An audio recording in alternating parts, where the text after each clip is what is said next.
সবাইকে আজকে স্বাগতম আমাদের আজকের ফিজিক্স সেকেন্ড পেপার ক্লাস। আজকে আমাদের ক্লাস টপিক আধুনিক পদার্থবিজ্ঞানের সূচনা, ইন্ট্রোডাকশন টু মডার্ন ফিজিক্স। আজকের যে চ্যাপ্টারটা, এই চ্যাপ্টারটা আমরা পড়বো। চ্যাপ্টারের মধ্যে প্রচুর থিওরিটিক্যাল আলোচনাও আছে, ঠিক আছে? থিওরিটিক্যাল আলোচনা আছে এবং কিছু ছোট ছোট ম্যাথ আছে, এবং এই চ্যাপ্টারের যাবতীয় ম্যাথ একটা সূত্র দিয়েই সলভ করে ফেলবো আমরা। এই চ্যাপ্টারে যে ম্যাথগুলো আজকে ক্লাসে দেখানো হবে এর বাইরে অন্যগুলো করার দরকার নাই, ঠিক আছে? তো আমরা আজকের ক্লাসের জন্য আমাদের লাগবে ফিজিক্সের ইসাক স্যারের বইটা, লেটেস্ট এডিশনের বইটা, আর তোমাদের কম্পেনিয়ন বুকটা, আর সাথে যদি নোট হিসেবে কিছু রাখতে চাও সেটা রাখবে, ঠিক আছে? আচ্ছা, তো আজকের যে চ্যাপ্টার আমাদের আধুনিক পদার্থবিজ্ঞানের সূচনা, যে চ্যাপ্টারটা প্রথমেই বললাম যে চ্যাপ্টারের মধ্যে থিওরি ভিত্তিক আলোচনা প্রচুর আছে। তো আমরা এত জটিল গভীর বিস্তারিত আলোচনায় ঢুকবো না আধুনিক পদার্থবিজ্ঞানের সূচনার মধ্যে, কারণ এই চ্যাপ্টারটা বেসিক্যালি একটা ফিজিক্সের মানে কি বলবো, একটা বেসিক একটা চ্যাপ্টার, যে মানে যারা মডার্ন ফিজিক্স নিয়ে পড়াশোনা করতে চায়, এবং এই চ্যাপ্টারের যে পড়াশোনাগুলো আছে সেগুলো নিয়ে এখনো বিজ্ঞানীদের প্রচুর গবেষণা চলতেছে, এখনো তারা এগুলা নিয়ে কাজ করে যাচ্ছে। এবং বিখ্যাত সে আইনস্টাইনের থিওরি, সেটাও এই চ্যাপ্টারের অন্তর্গত। তো আমরা বললাম এত ডিটেলস আমরা যাব না, আমরা চ্যাপ্টারের জন্য আমাদের মেডিকেল আর ডেন্টাল অ্যাডমিশন টেস্টের প্রিপারেশনের জন্য যেগুলো উপযোগী সেই জিনিসগুলোই আমরা পড়বো। আর চ্যাপ্টারে কিন্তু অনেক জটিল জটিল ম্যাথ আছে, সেগুলোর দিকে আমরা যাব না। আমি বললাম যেইটা মেডিকেল ডেন্টাল অ্যাডমিশন টেস্টে আসার মতো এবং যে ম্যাথটা আসছে মেডিকেল ডেন্টাল অ্যাডমিশন টেস্টে এই চ্যাপ্টার থেকে, সেগুলো নিয়ে আমরা আজকে পড়াশোনা করব। তাহলে সবাই একটু কমেন্টে জানাই যে সাউন্ড আর ভিডিও ক্লিয়ার কিনা, তাহলে আমরা শুরু করে দিতে পারি আজকের আমাদের চ্যাপ্টার আধুনিক পদার্থবিজ্ঞানের সূচনা।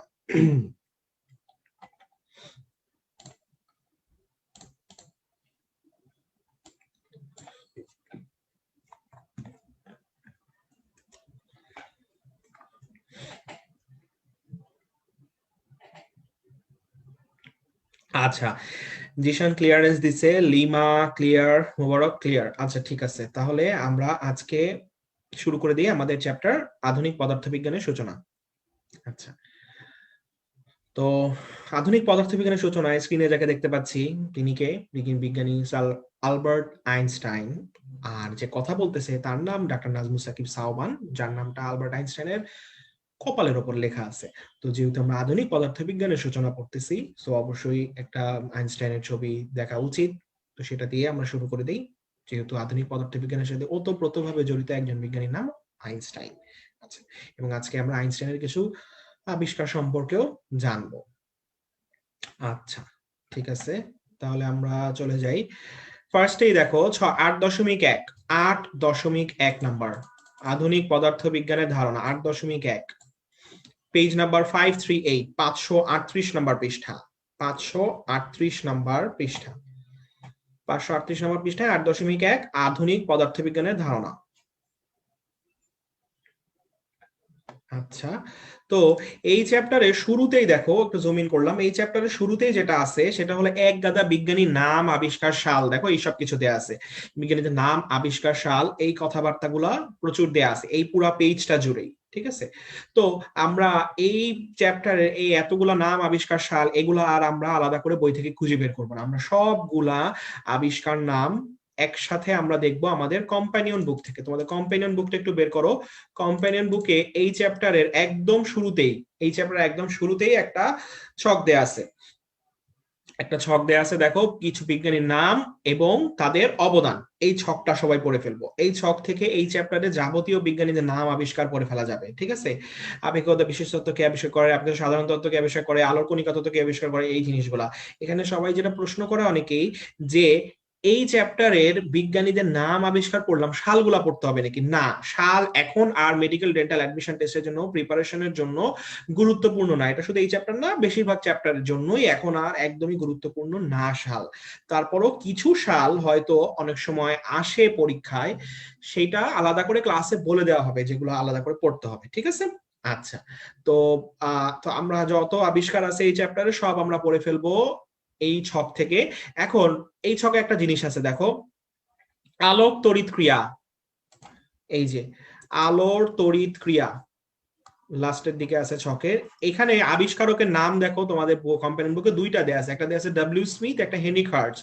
আলোক তড়িৎ ক্রিয়া, একজনের নাম হচ্ছে ডব্লিউ স্মিথ আর একজনের নাম হেনরিক হার্টজ, আলোক তড়িৎ ক্রিয়া। তাহলে কখন ডব্লিউ স্মিথ আনসার করব, কখন হেনরিক হার্টজ আনসার করব। আচ্ছা, একজন প্রশ্ন করছে যে এতগুলা সব পড়তে হবে। হ্যাঁ, সবই পড়তে হবে, কারণ এই চ্যাপ্টারে অনেকগুলো আসলে বিজ্ঞানীর নাম আছে। এটা শুধু এই এক পেজের জন্য, এই চ্যাপ্টার যতগুলো আছে সবকিছুই, ঠিক আছে।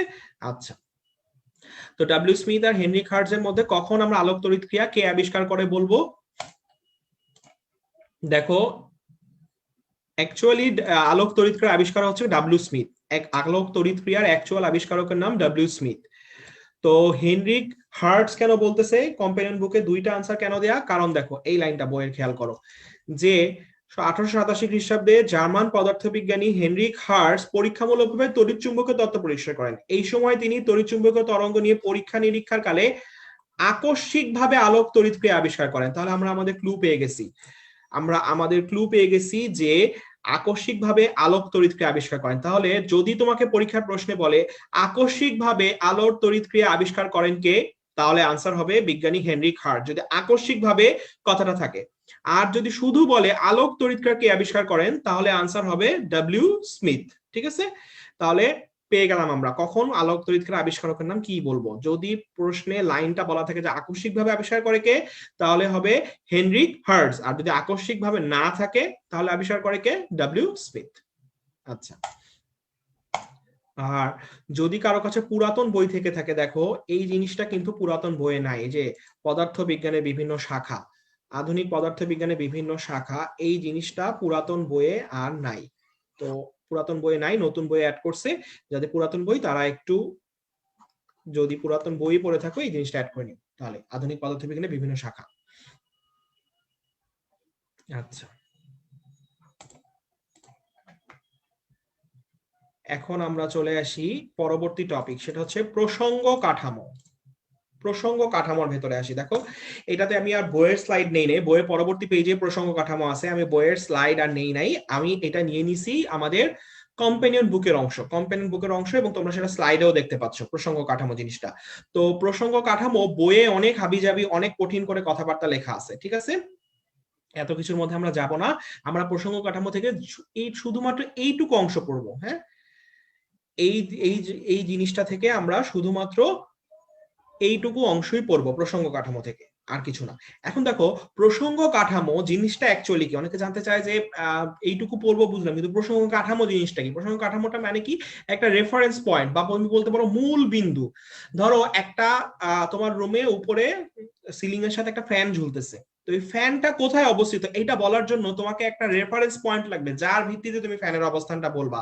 ধরো উপরে ফ্যান ঝুলতেছে, তুমি নিচে একটা চেয়ারের সাপেক্ষে ফ্যানের অবস্থানটা বললা, তুমি বললা যে চেয়ার থেকে 50 সেন্টিমিটার উপরে ফ্যানটা অবস্থিত, বা টেবিল থেকে 20 সেন্টিমিটার উপরে ফ্যান অবস্থিত। তাহলে এই যে ফ্যানের তুমি অবস্থানটা বললা, এইটা যে চেয়ার বা টেবিলের সাপেক্ষে বললা, এই চেয়ার বা টেবিলই হলো ওই ফ্যানের জন্য প্রসঙ্গ কাঠামো। তার মানে আমরা যখন কোনো বস্তুর অবস্থানটা বের করি, সেই অবস্থানটা কোন বিন্দুর সাপেক্ষে, সেই বিন্দুটা যার সাপেক্ষে আমরা অবস্থানটা বলি সেটাকেই বলা হয় প্রসঙ্গ কাঠামো, রেফারেন্স পয়েন্টটা, ঠিক আছে।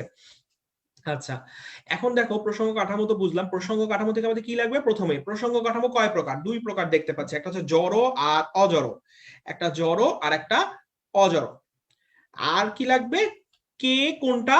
দেখো, কে মেনে চলে সূত্রগুলা, ফিজিক্সের সূত্রগুলা, কে মেনে চলে? জড়টা। কে মেনে চলে না? অজড়টা। কার ত্বরণ আছে? যে মেনে চলবে কে, তার ত্বরণ নাই, আর যে সূত্রগুলো মেনে চলে না তার ত্বরণ থাকে। কারণ দেখো, যে সূত্রগুলো মেনে চলে সে, তাকে বলা হয়েছে পরস্পরের সাপেক্ষে ধ্রুব বেগে গতিশীল। যদি বস্তু পরস্পরের সাপেক্ষে ধ্রুব বেগে, বেগ যদি ধ্রুবক থাকে, তাহলে তার কোনো ত্বরণ থাকে না। দেখো, এক নাম্বার জড় প্রসঙ্গ কাঠামোর ধ্রুব বেগে গতিশীল বলে ত্বরণ নাই। আর অজড়টা দেখো, পরস্পরের সাপেক্ষে ধ্রুব বেগে গতিশীল না, তার মানে বেগের ডিফারেন্স আছে, তার মানে এদের ত্বরণও থাকবে, অজড়টার ত্বরণ আছে। তাহলে টোটাল কি কি জিনিস পড়তে হবে? প্রসঙ্গ কাঠামো কয় প্রকার? দুই প্রকার। কি কি? একটা জড়, একটা অজড়। কোনটা সূত্রগুলো মেনে চলে? জড়টা। কোনটা মেনে চলে না? অজড়টা। কোনটার মধ্যে ত্বরণ নাই? যেটা মেনে চলে সূত্রগুলা সেটার মধ্যে ত্বরণ নাই, আর যেটা সূত্রগুলা মেনে চলে না, অজড়টা, সেটার ত্বরণ আছে। হ্যাঁ, জামিউল ইসলাম জিশান, তুমি হ্যাঁ এক মাস পড়লে হবে, তুমি শুধু জড়গুলা পড়ো অথবা শুধু অজড়গুলা পড়ো, তাহলেই হয়ে যাবে। যদি কেউ দুইটার যে কোনো একটা পড়তে চাও, একটা পড়লেই হবে, কারণ একটা আরেকটা কিন্তু অপোজিট, একজন মেনে চলে একজন চলে না, একজনের ত্বরণ আছে একজনের ত্বরণ নাই, যে কোনো একটা পড়লেই হয়ে যাবে। আচ্ছা ঠিক আছে, ওকে, গতিবিদ্যায়ও পড়াশোনা করে ফেলছো এগুলা একজন বলছে, তাহলে তো খুবই ভালো। তাহলে এবার চলে আসি তার পরবর্তী টপিক 8.3 মাইকেলসন মর্লির পরীক্ষা। তো মাইকেলসন মর্লির পরীক্ষা, এখান থেকে যেটা লাগবে একটা লাইন একটু দাগাও, ব্র্যাডলির লাইনটা একটু দাগাও, এই লাইনটা থেকে প্রশ্ন আসতে পারে। এই যে ব্র্যাডলির পরীক্ষা থেকে কি জানা গেছে, ব্র্যাডলির পরীক্ষা তো জানা গেছে পৃথিবী ইথার মাধ্যমের সাপেক্ষে কত কিলোমিটার পার সেকেন্ড বেগে বিচরণ করে, 30 কিলোমিটার পার সেকেন্ড বেগে বিচরণ করে, 30 কিলোমিটার পার সেকেন্ড বেগে বিচরণ করে। অদিতি দে, মেনে চললে সূত্র ত্বরণ থাকবে না, মেনে না চললে সূত্র ত্বরণ থাকবে, হ্যাঁ ঠিক আছে, ওকে। রুবেল এক সাইড পড়বে, আচ্ছা ঠিক আছে। তাহলে দেখো মাইকেলসন মর্লির পরীক্ষা থেকে আমাদের কি পড়তে হবে, ব্র্যাডলির পরীক্ষা থেকে জানা গেছে পৃথিবী ইথার মাধ্যমে সাপেক্ষে কত কিলোমিটার পার সেকেন্ড বেগে বিচরণ করে, 30 কিলোমিটার পার সেকেন্ড বেগে বিচরণ করে। আচ্ছা এটা আমাদের লাগলো 30 কিলোমিটার।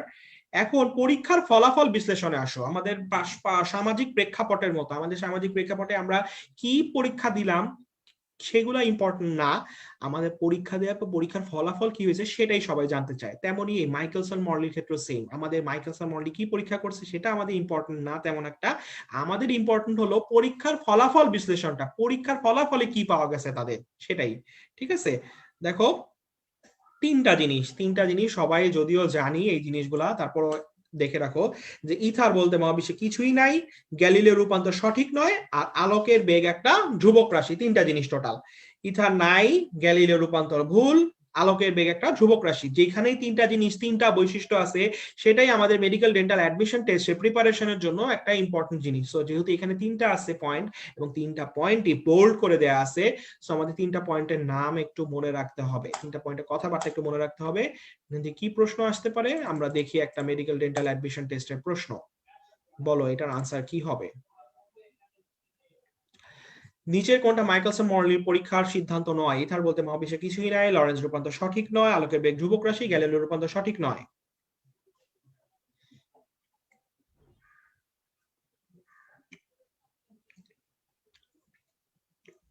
আচ্ছা নাজিবা তাবাসসুম আনসার দিয়েছে সবার আগে বি, মোহাম্মদ জুয়েল রানা জাভ বি, মোহাম্মদ জামিনুল ইসলাম জিশান, জিশানের উত্তর বি, এইশা মিম বি। আচ্ছা ওকে, শুক্লা রয় বি, তন্নি বি। আচ্ছা তন্নি আনসার দিছে ব, আচ্ছা সে মনে হয় বাংলায় টাইপ করতে গিয়ে বি কে ব লিখে ফেলছে, সমস্যা নাই। স্মিথ আখনজি, আফিয়া আখনজি বি, হাইলাল বি, আচ্ছা তন্নি সবাই বি। আচ্ছা ঠিক আছে, তাহলে সবার আনসার ইজি। তাহলে মেডিকেল ডেন্টাল অ্যাডমিশন টেস্টের প্রিপারেশনের উপযোগী প্রশ্ন এবং মেডিকেল ডেন্টাল অ্যাডমিশন টেস্টের প্রশ্ন আমরা এখন খুব দ্রুত আনসার দিতে পারতেছি, আশা করি সবার প্রিপারেশন শেষ পর্যন্ত এমনই থাকবে। আচ্ছা এখন চলে আসি আইনস্টাইনের আপেক্ষিকতা তত্ত্ব, আইনস্টাইন আপেক্ষিকতা তত্ত্ব 8.4 8.4 আইনস্টাইনের আপেক্ষিকতা তত্ত্ব। আচ্ছা তো এইখান থেকে আমাদের কি লাগবে, দেখো এই আপেক্ষিকতা তত্ত্বের ভেতরেও প্রচুর হাবিজাবি অনেক জটিল কথাবার্তা লেখা আছে, 8.4 নাম্বার টপিক 8.4। তো এখান থেকে আমাদের লাগবে কি, ফার্স্টে আইনস্টাইনের আপেক্ষিকতা তত্ত্বটা কি জিনিস, আইনস্টাইনের আপেক্ষিকতা তত্ত্ব এই জিনিসটা কি, এই জিনিসটা খুবই নর্মাল একটা জিনিস যে আমরা যদি নর্মাল এখনকার সার্কামস্টান্সে তোমাদের এখনকার কন্ডিশনে যদি আমি বলি, ধরো কোনো একটা চ্যাপ্টার তোমার কাছে অনেক কঠিন লাগতেছে অনেক জটিল লাগতেছে, আরেকজনের কাছে আবার আরেকটা চ্যাপ্টার সহজ লাগতেছে, তাহলে দেখো তোমার সাপেক্ষে যেই চ্যাপ্টারটা অনেক কঠিন আরেকজনের সাপেক্ষে সেই চ্যাপ্টারটা অনেক সহজ, আবার তার কাছে যে চ্যাপ্টারটা অনেক সহজ কঠিন সেই চ্যাপ্টারটা আবার তোমার কাছেই অনেক বেশি কঠিন লাগতেছে। তার মানে দেখো একজনের সাপেক্ষে যেটা সহজ আরেকজনের সাপেক্ষে সেটা কঠিন, একজনের সাপেক্ষে যেটা কঠিন আরেকজনের সাপেক্ষে সেটা সহজ। আচ্ছা অদিতি দে, কারোর কি আটকে আসতেছে না, ভিডিও আটকে আসতেছে না, ভিডিও ক্লিয়ার আছে, কারো যদি আটকায় যায় বা সাউন্ডে প্রবলেম হয় লাইভ থেকে বের হয়ে আরেকবার জয়েন করো, ঠিক হয়ে যাবে। আর সাউন্ডের ক্ষেত্রে আরেকটা জিনিস বলতে পারি, যদি নিজস্ব হেডফোন ইউজ করো সেক্ষেত্রে আরো ক্লিয়ার পাওয়া যাবে। আচ্ছা তাহলে দেখো যে কঠিন সহজ বিষয়গুলো কিন্তু ফিক্স না, কারো সাপেক্ষে কোনটা কঠিন সেটাই আবার আরেকজনের সাপেক্ষে সহজ। সো এই জিনিসটা আপেক্ষিকতা, যে পৃথিবীর কোনো কিছু ফিক্স না, কোনো গতি ফিক্স না, কোন একজনের সাপেক্ষে যদি কোনো বস্তু স্থির মনে হয়, আরেকজনের সাপেক্ষে আবার সেই জিনিসটা গতিশীল মনে হতে পারে। আবার কারো কাছে যদি কোনো বস্তু গতিশীল মনে হয়, আরেকজনের সাপেক্ষে সেই বস্তুটা স্থির বলে মনে হবে। ঠিক আছে, এই জিনিসটাই আইনস্টাইন বলছে যে পৃথিবীতে পরম গতি বলেই কিছু নাই, কোনো ফিক্সড গতি বলে কিছু নাই, সব গতি আপেক্ষিক, একজনের সাপেক্ষে গতিশীল আবার আরেকজনের সাপেক্ষে এই জিনিসটাই স্থির। এটাই হচ্ছে আইনস্টাইনের থিওরি অফ রিলেটিভিটি। ঠিক আছে, আইনস্টাইনের আপেক্ষিকতা তত্ত্ব, যেটার নাম সবাই ছোটবেলা থেকে অনেকবার শুনছি। আচ্ছা, তো এই আপেক্ষিকতা তত্ত্ব থেকে আমাদের কি লাগবে? ফার্স্টেই একটা জিনিস দাগা, আপেক্ষিকতা তত্ত্ব কয় ভাগে বিভক্ত? আপেক্ষিকতা তত্ত্ব মূলত কয় ভাগে বিভক্ত? দুই ভাগে বিভক্ত, দুইটা। একটা হচ্ছে আপেক্ষিকতা সাধারণ বা সার্বিক তত্ত্ব, আর একটা আপেক্ষিকতার বিশেষ তত্ত্ব। আচ্ছা, জেনারেল থিওরি আর একটা স্পেশাল থিওরি, দুইটা জিনিস। তো এই জেনারেল থিওরি আর স্পেশাল থিওরি, জেনারেল থিওরিটা দেখলে জেনারেল মনে হলো এইটার মধ্যে আসলে অনেক প্যাচগোছ, অনেক কঠিন কথাবার্তা আছে, সেই তুলনায় বিশেষ তত্ত্বটা সহজ। তো আমাদের জন্য যেটা লাগবে যে সাধারণ তত্ত্বের ল্যাঙ্গুয়েজ গুলা প্রধান লাগে, সাকিব প্রধান বলছে সাধারণ তত্ত্বের ল্যাঙ্গুয়েজ গুলো কঠিন লাগে, সেটাই বললাম যে সাধারণ তত্ত্বের নাম সাধারণ হলো, সাধারণ তত্ত্ব অ্যাকচুয়ালি একটা জটিল জিনিস। আচ্ছা, তো দেখো দুই ভাগে বিভক্ত। আচ্ছা, এটা আমরা দাগায় ফেললাম। এখন বলছিলাম যে চ্যাপ্টারে মাঝে মাঝে কিছু সাল থাকতে পারে যেগুলো আমাদের পড়া লাগবে, সে সালগুলা চলে আসছে, আমাদের পড়ার মতো সাল দুইটা চলে আসছে, একটু দাগায় নাও। যে আইনস্টাইনের সাধারণ তত্ত্ব, সাধারণ তত্ত্ব প্রকাশিত হয় কত সালে? 1916 সালে। আর যে বিশেষ তত্ত্ব সেটা প্রকাশিত হয় কত সালে? 1905। একটা 1916 আর একটা 1905। দেখো বিশেষটা আগে দিছে 1905-এ আর সাধারণটা পরে 1916-তে। এই দুটা সাল একটু দাগায় নাও। আচ্ছা, ঠিক আছে, সাল দুটো আমরা দাগায় ফেললাম। এই দুটা সাল এই চ্যাপ্টার থেকে একটু লাগবে। আচ্ছা, একজন আবার ছন্দ দিয়েছে আপেক্ষিক আইনস্টাইন, খুব জটিল ছন্দ, একদম কঠিন একটা ছন্দ দিয়ে দিছে। এই বিষয়টা আসলে সবার অজানা ছিল। এই যুগান্তকারী ছন্দের মাধ্যমে সবাই আজকে জেনে গেল দিয়ে আপেক্ষিক আইনস্টাইন, খুবই সুন্দর। এর উপর ছন্দই হয় না আসলে। আচ্ছা, ঠিক আছে, আপেক্ষিকতার মৌলিক স্বীকার্য। এখন আমরা আসি আপেক্ষিকতার মৌলিক স্বীকার্যের মধ্যে। আপেক্ষিকতার মৌলিক স্বীকার্যের মধ্যে আমরা আসি, এখান থেকে কি লাগবে? এখন আমরা বইয়ের সাহায্য ছেড়ে আমরা একটু বিপদে পড়ে গেছি, কারণ এর ভিতরে অনেক কথাবার্তা আছে, এত কিছু আমাদের লাগবে না। যখনই আমরা বিপদে পড়ি আমরা কোথায় চলে যাই? আমরা চলে যাই আমাদের আস্থার জায়গা, আমাদের কম্প্যানিয়ন বুক, চলে আসি আমাদের কম্প্যানিয়ন বুকের মধ্যে। এই যে কম্প্যানিয়ন বুকটায় চলে আসছি আমরা। আচ্ছা, ঠিক আছে, কম্প্যানিয়ন বুকের মধ্যে চলে আসো, আপেক্ষিকতা সাধারণ আর বিশেষ তত্ত্বের মধ্যে। আর সাধারণ তত্ত্ব বিশেষ তত্ত্ব আমরা বই থেকে পড়বো না, এইরকম করে দেখো সুন্দর করে আমরা দুই পাশ করে পড়বো। এস এম সাকিব প্রধান, ভাইয়া শুধু আপেক্ষিক তত্ত্ব বললে কি 1905 দিব?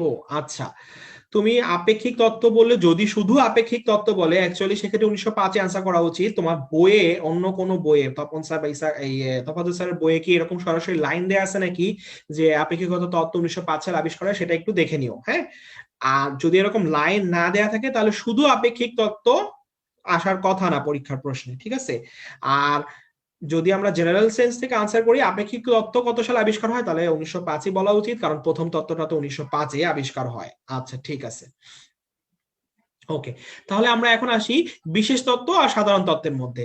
আচ্ছা, তো বিশেষ তত্ত্ব সাধারণ তত্ত্ব আমরা এখান থেকেই পড়বো। কি পড়বো? বিশেষ তত্ত্ব, সাধারণ তত্ত্ব। সাধারণ তত্ত্বে কি নিয়ে আলোচনা করা হয়েছে? দেখো বলছে যে পরস্পরের তুলনায় ঊর্ধ্ব বা নিম্ন গতিশীল বস্তু সমূহ বা সিস্টেম নিয়ে আলোচনা করা হয়েছে। তার মানে পরস্পরের তুলনায় ঊর্ধ্ব বা নিম্ন গতিশীল, মানে পরস্পরের তুলনায় যেসব বস্তুর গতির মধ্যে পার্থক্য থাকে, ঠিক আছে, সেই জিনিসটা নিয়ে আলোচনা করা হয়েছে সাধারণ তত্ত্বে। তার মানে কি নিয়ে আলোচনা করেছে? যে সূর্য, চন্দ্র, নক্ষত্র, ধূমকেতু, উল্কাপিণ্ড যা আছে সবকিছু, যেগুলা পরস্পরের তুলনায় প্রত্যেকটা ডিফারেন্ট ডিফারেন্ট বেগে একটা আরেকটা চারপাশে ঘুরতেছে, সেই সব নিয়ে যেখানে আলোচনা করা হয়েছে সেটা হচ্ছে সাধারণ তত্ত্ব। তাহলে পরীক্ষা তোমাকে প্রশ্ন কিভাবে আসবে? পরীক্ষা প্রশ্ন এরকম আসতে পারে, বলবে যে পরস্পরের তুলনায় ঊর্ধ্ব বা নিম্ন গতিশীল বস্তু নিয়ে আলোচনা করা হয়েছে আপেক্ষিকতার নিচের কোন তত্ত্বে? অথবা এরকম বলবে যে সূর্য, চন্দ্র, নক্ষত্র, ধূমকেতু, উল্কাপিণ্ড নিয়ে আলোচনা করা হয়েছে আপেক্ষিকতার কোন তত্ত্বে? ঠিক আছে। অথবা বলবে যে সাধারণ তত্ত্বে নিচের কোন বস্তুগুলো নিয়ে আলোচনা করা হয়েছে? এই তিন ভাবে প্রশ্ন হতে পারে। তাহলে তোমাকে একটু দেখে রাখতে হবে সাধারণ তত্ত্বে আলোচনা করা হয়েছে ঊর্ধ্ব বা নিম্ন গতিশীল বস্তু, তার মানে যারা ঊর্ধ্ব বা নিম্ন গতি, তাদের গতির পার্থক্য আছে, অবশ্যই তাদের মধ্যে কি ত্বরণ আছে, সেই তড়িৎ বস্তু তাদের নিয়ে আলোচনা করা হয়েছে কোথায়? সেটা হচ্ছে সাধারণ তত্ত্বে। আচ্ছা ঠিক আছে। আর বিশেষ তত্ত্ব, আচ্ছা রায়হান ইসলাম, জীবনে একটা চন্দ বানায় দিলাম তা অপমনা হলাম। আচ্ছা তোমার বাংলাও খুব সুন্দর, সুন্দর করে লিখছো রায়হান ইসলাম, অপমনা ছন্দ। তোমার ছন্দটা আসলে মানে কারোর জন্য তেমন একটা উপকারী ছিল না, ঠিক আছে। আ আ আপেক্ষিক মোটামুটি সবাই জানে, তো সেই জন্য তোমার অপমনা বোধ করার কিছু নাই, সমস্যা নেই। আমরা ছন্দটা নিয়ে নিলাম, আমরা সবাই এই তথ্যটা ধরে নিলাম, আমরা জানতাম না, আমরা এখন থেকে এই ছন্দ দিয়ে এই বিশাল তথ্যটা মনে রাখবো, তুমি অপমনা বোধ করো না। আচ্ছা এখন দেখো বিশেষ তত্ত্ব নিয়ে কোথায় আলোচনা করা হয়েছে। আচ্ছা বিশেষ তত্ত্ব নিয়ে আলোচনা করা হয়েছে। বিশেষ তত্ত্ব কি নিয়ে আলোচনা করা হয়েছে? পরস্পরের তুলনায় সমগতিতে সঞ্চরণশীল বস্তু। আগেরটা কি ছিল? পরস্পরের তুলনায় ঊর্ধ্বমান নিম্ন গতিশীল, মানে যাদের মধ্যে গতির পার্থক্য ছিল। কিন্তু বিশেষ তত্ত্ব আলোচনা করেছে এমন বস্তুগুলো নিয়ে যারা পরস্পরের তুলনায় সমগতিতে সঞ্চরণশীল কিংবা একেবারে অসহনশীল, মানে স্থির বস্তু, তাদের কি আলোচনা করা হয়েছে বিশেষ তত্ত্বে। এই যে সমগতিতে চললে কোনো ত্বরণ থাকবে? থাকবে না, তার মানে অত্বরিত বস্তু। অথবা অসঞ্চরণশীল, মানে যারা গতি নেই, শূন্য গতি বৈশিষ্ট্য বস্তু আলোচনা করা হয়েছে বিশেষ তত্ত্ব। তাহলে এখান থেকে প্রশ্ন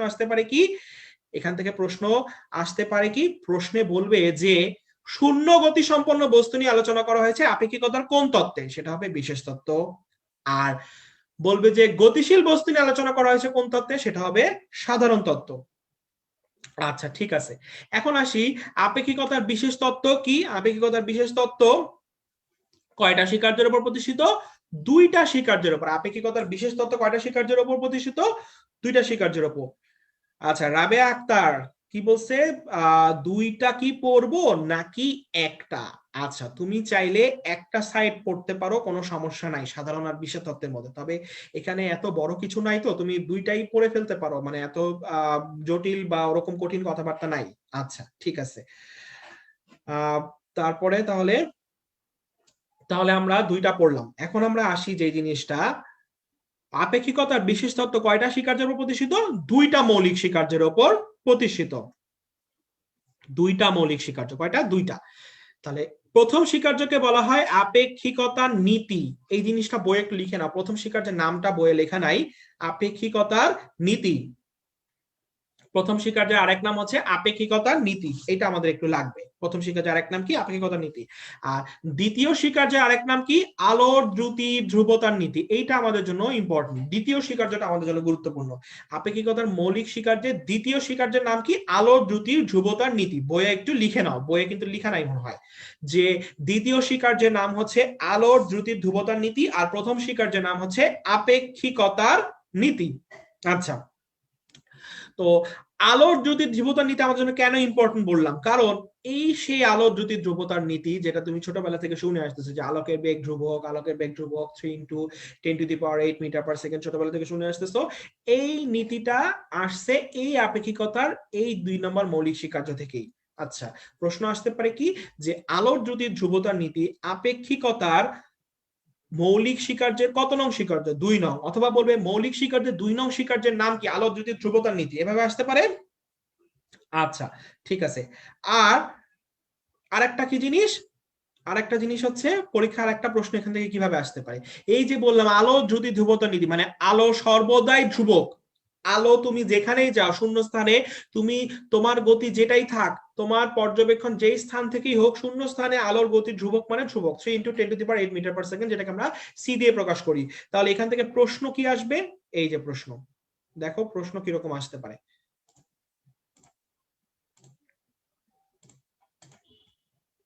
বলো তাহলে এটার আনসার কি?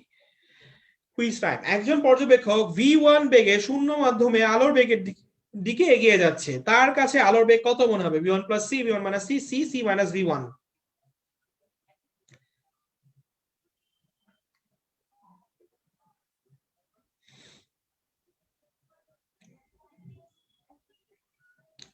আচ্ছা মোহাম্মদ আশফাক আহমেদ কি বলছে, ফার্স্ট স্বীকার্য উদাহরণ একটু বুঝায় দেন। আচ্ছা কোন উদাহরণ? আলোর বেগ অলওয়েজ কনস্ট্যান্ট। আচ্ছা সি উত্তর দিচ্ছে শারমিন, শাহনাজ সবাই উত্তর দিচ্ছে সি। ঈশা, জিশানের উত্তর সি। ঝর্ণা বেগম সি। গ আচ্ছা, আফিয়া আখন জি, সি, হেলাল সি। আচ্ছা ঠিক আছে, ওকে। তাহলে সবাই আশা করি বুঝতে পারছি যে আমাদের আপেক্ষিকতার যে আলোর বেগের ধ্রুবক সেটা সব জায়গায় ধ্রুবক, সেটার বেগ হবে সি বা 3 × 10⁸ মিটার পার সেকেন্ড।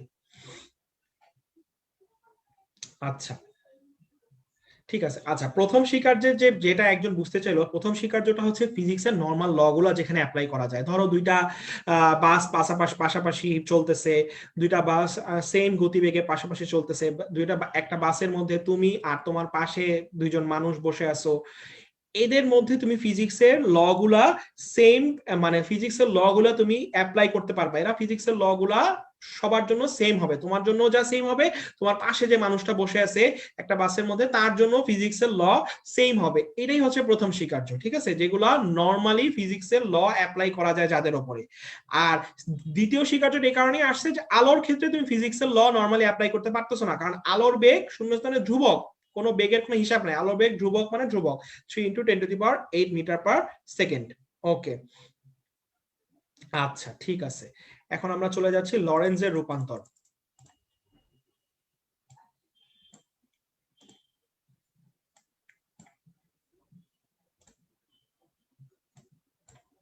আচ্ছা, লরেন্জের রূপান্তর এটা একটু দেখো। 8.6 লরেঞ্জের রূপান্তর থেকে কি লাগবে, লরেঞ্জের রূপান্তর থেকে লাগবেটা কি? লরেঞ্জের রূপান্তর থেকে ফার্স্টেই লাগবে কয়টা স্বীকার্যের উপর প্রতিষ্ঠিত? দুইটা স্বীকার্যের উপর। এই জিনিসটা জাস্ট একটু দাগে না, লরেঞ্জের রূপান্তর কয়টা স্বীকার্যের উপর প্রতিষ্ঠিত? দুইটা স্বীকার্যের উপর। আচ্ছা, কমেন্ট বক্সে অনেকগুলা কিন্তু যে অপ্রাসঙ্গিক অনেক কমেন্ট দেখতে পাচ্ছি, যেই কমেন্ট গুলা মোটেই এই ক্লাসের জন্য উপযোগী না, কোনো দরকার নাই আসলে, অপ্রাসঙ্গিক এবং অপ্রয়োজনীয় এরকম কমেন্ট চলতে থাকলে হঠাৎ দেখা যাবে যে একটা সময় আর তুমি মানে গ্রুপে কমেন্ট করা তো দূরের কথা, তুমি মানে গ্রুপটা আর দেখতে পাচ্ছ না, এরকম একটা ঘটনা কিন্তু হঠাৎ করে ঘটে যেতে পারে। হ্যাঁ, তো এরকম ঘটনা ঘটে গেলে তারপর আবার সেই ঘটনার জন্য তোমাকে আবার কিছু দৌড়াদৌড়ি কিছু কথাবার্তা বলতে হবে, অনেক সময় নষ্ট হবে। হ্যাঁ, সেটা সেই দিকে আমরা না যাই, গ্রুপেই থেকে যাই। যদি এইরকম চলতে থাকে তাহলে হঠাৎ করে অদৃশ্য হয়ে যাবে গ্রুপ, চোখের সামনে থেকে দেখবা হঠাৎ করে আর গ্রুপ নাই, তুমি তখন একটা বিপদে পড়ে যাবা। তো সেই দৃশ্য যদি, অপ্রীতিকর দৃশ্য যদি না দেখতে চাও তাহলে সেদিকে আর যেও না, এইদিকেই থাকো। হ্যাঁ, ওইদিকে চলে যাও না, তোমরা আলোর পথে ফিরে আসো, দুষ্টুমি করো না। আচ্ছা ঠিক আছে। এখন দেখো তাহলে লরেঞ্জের রূপান্তর কয়টা স্বীকার্যের উপর প্রতিষ্ঠিত? দুইটা স্বীকার্যের উপর প্রতিষ্ঠিত। আচ্ছা, এখান থেকে আমাদের আর তেমন কিছু লাগবে না, আলোর বেগ তো সবাই জানি 3 × 10⁸ মিটার পার সেকেন্ড। আচ্ছা, এরপরে দেখো 8.7.1, 8.7.1, দেখো 8.7.1, দেখো এই টপিকটা খুঁজে পাও নাকি? সময় প্রসারণ, তারপরে 8.7.2 দেখো দৈর্ঘ্য সংকোচন, তারপরে 3 ভর বৃদ্ধি। তিনটা হেডিং কি পাওয়া যায় নাকি বলো তো একটু, যে তিনটা হেডিং পাওয়া যায় নাকি একটু দেখো। দৈর্ঘ্য সংকোচন, সময় প্রসারণ, ভর বৃদ্ধি, এর পরের টপিক গুলাতে 8.7.1, 8.7.2, 8.7.3 সময় প্রসারণ, দৈর্ঘ্য সংকোচন আর ভর বৃদ্ধি, তিনটা টপিক হেডিং পাওয়া যায় নাকি? হ্যাঁ, জিশান অলরেডি পেয়ে গেছে। আচ্ছা, বাকি অনেকেই এখনো আপনার সঙ্গে কমেন্ট নিয়ে আসে, অলরেডি কিন্তু বলে দেওয়া হয়েছে এই বিষয়টাতে। অমিত সূত্রধর জি, ঝর্ণা বেগম জি, সাদিকা আক্তার জি, মোবারক জি। আচ্ছা ঠিক আছে, পেয়ে গেছে, তাহলে আশা করি সবাই পেয়ে গেছে। তিনটা টপিকের হেডিং জাস্ট 8.7.1, 8.7.2, 8.7.3, যে একটা হচ্ছে দৈর্ঘ্য সংকোচন, একটা ভর বৃদ্ধি আর একটা সময় প্রসারণ। তো হেডিং তিনটার নাম আমাদের পড়তে হবে। কেন পড়তে হবে? এই কোশ্চেনটা আনসার করার জন্য। ওই যে তিনটা নাম দেখলা, ওই তিনটা হচ্ছে লরেঞ্জের রূপান্তরের তিনটা স্বীকৃতি। লরেঞ্জের রূপান্তরের তিনটা স্বীকৃতি, একটা হচ্ছে সময় প্রসারণ, একটা ভর বৃদ্ধি আর একটা দৈর্ঘ্য সংকোচন। পরীক্ষায় এরকম প্রশ্ন আসে, দেখো পরীক্ষায় প্রশ্নটা কি আসে আমি স্লাইডে দেখাই দিছি। প্রশ্নটার আনসার বলো, লরেঞ্জের রূপান্তরের স্বীকৃতি নয় কোনটি? একটা সময় প্রসারণ, ভর বৃদ্ধি, বেগ বৃদ্ধি, দৈর্ঘ্য সংকোচন, কোনটা হবে আনসার? আচ্ছা, লাবিবা নিহা বলছে কত পেজ? আচ্ছা, এটা হচ্ছে 8.7.1, 7.2, 7.3, এই তিনটা অনুচ্ছেদ নাম্বার। আমার পেজ নাম্বারটা এক্সাক্ট জানি না। আচ্ছা, ঝর্ণা বেগম আনসার দিচ্ছে গ। আচ্ছা, এশা সি, জিশান সি, আচ্ছা, শান্তা রয় সি, আপি আখনজি সি। আচ্ছা ঠিক আছে, তাহলে সি আমরা বুঝতে পারছি। তাহলে লরেঞ্জের রূপান্তরের স্বীকৃতি তিনটা, একটা সময় প্রসারণ, একটা ভর বৃদ্ধি, আর একটা দৈর্ঘ্য সংকোচন। সি নাম্বার অপশনে বেগ বৃদ্ধি আছে, বেগ বৃদ্ধি লরেঞ্জের রূপান্তরের কোনো স্বীকৃতির মধ্যে পড়ে না। আচ্ছা ওকে, তাহলে এখন আসি এই টপিকটাতে, একটা ম্যাথ, গাণিতিক উদাহরণ 8.1। গাণিতিক উদাহরণ 8.1, গাণিতিক উদাহরণ 8.1। সবাই একটু বের করো এই ম্যাথটা। নতুন বইয়ের পেজ নাম্বার 549, আর পুরাতন বই যাদের কাছে আছে তারা একটু তোমার গাণিতিক উদাহরণটা বের করো। আচ্ছা ঠিক আছে, কোয়েশ্চেন আসার আগেই আনসার আসে। তোমার নেট স্লো, বাকিরা লাইফ বয় সাবানের নেট ইউজ করে, তুমি নরমাল হয়তো কোনো লাক্স সাবানের নেট ইউজ করতেছো, এই কারণে একটু স্লো, তাই হয়তো তোমার কাছে দেরিতে আসতেছে। আচ্ছা ঠিক আছে ওকে, তাহলে এখন দেখো গাণিতিক উদাহরণ 8.1। বলছিলাম এই চ্যাপ্টারের ম্যাথ গুলা একটা সূত্র দিয়ে, একটা শর্টকাট দিয়ে আমরা এই চ্যাপ্টারের বাকি সব ম্যাথ সলভ করে ফেলতে পারবো, ঠিক আছে? তো আমরা সেই ম্যাথে চলে আসছি, এবং সেই শর্টকাটে আমরা এখন চলে আসছি যে একটা কাল্পনিক ট্রেন কত দ্রুতিতে চললে এর চলমান দৈর্ঘ্য নিশ্চল দৈর্ঘ্যের 1/3 হবে। একটা কাল্পনিক ট্রেন কত দ্রুতিতে চললে চলমান দৈর্ঘ্য নিশ্চল দৈর্ঘ্যের 1/3 হবে। আচ্ছা, তো এই টাইপের ম্যাথ করার জন্য ফার্স্টেই তোমাকে যেটা করতে হবে, তোমাকে যে প্রশ্নে যে ডেটাটা দেয়া থাকবে সেটাকে আগে তোমার দশমিকে নিয়ে, মানে অনুপাতে নিয়ে যেতে হবে। দেখো 1/3 মানে কি 1:3, যদি 2/3 বলতো তাহলে 2:3, যদি অর্ধেক বলতো তাহলে তো 1:2। তাহলে ফার্স্টেই তোমাকে কি করতে হবে, যে অনুপাতে নিয়ে যেতে হবে। এখন এই টাইপের ম্যাথ করার যে শর্টকাটটা সেটা একটু লিখে নাও, এই শর্টকাটটা একটু লিখে নাও। সূত্র equal to V square by C square equal to বড় স্কয়ার মাইনাস ছোট স্কয়ার ডিভাইডেড বাই বড় square. V square by C square equal to বড় স্কয়ার মাইনাস ছোট স্কয়ার ডিভাইডেড বাই বড় স্কয়ার। এই চ্যাপ্টারের যাবতীয় ম্যাথ যেগুলো মেডিকেল রিলেটেড অ্যাডমিশন টেস্টের প্রিপারেশন উপযোগী, সব এই শর্টকাটটা দিয়ে ইজিলি করে ফেলা যায়। সূত্র হচ্ছে কি V square by C square equal to বড় স্কয়ার মাইনাস ছোট স্কয়ার ডিভাইডেড বাই বড় স্কয়ার। তাহলে একটু লিখে নাও সূত্রটা। আচ্ছা, তাহলে আমরা সূত্রটা লিখে নিছি আশা করি। এখন আমরা ম্যাথটার মধ্যে আসি, তোমরা বইয়ে থাকো, আমি এখানে যাই। আচ্ছা, তাহলে আমাদেরকে বলছে চলমান দ্রব্য নিশ্চল দৈর্ঘ্য কত হবে, 1/3। অনুপাত ছিল কত, 1:3। তাহলে এখন আমরা আসো সলভ করি, আমাদের সূত্রটা বসাই। ভি স্কোয়ার, আমাদের ভি এর মানটা বের করতে হবে, divided by C square equal to বড় স্কোয়ার। দেখো বড় স্কোয়ার কোনটা, 3, তাহলে 3 স্কোয়ার। ছোট সংখ্যাটা কত, 1, তাহলে 1 স্কোয়ার ডিভাইডেড বাই বড় স্কোয়ার 3 স্কোয়ার। তাহলে V square by C square মানে কত, 3 স্কোয়ার মানে 9, 1 বাদ দাও তাহলে থাকে 8, নিচে থাকে কত, 3। তাহলে রুট করো, V by C equal to root 8 কে আমি ভেঙে লিখলাম 4 ইন্টু 2, আর 3 এর ওপর রুট দিলাম। তাহলে ভি বাই সি মানে কত, 2√2 ডিভাইডেড বাই কত, আচ্ছা ভি বাই সি নিচে থাকবে 3,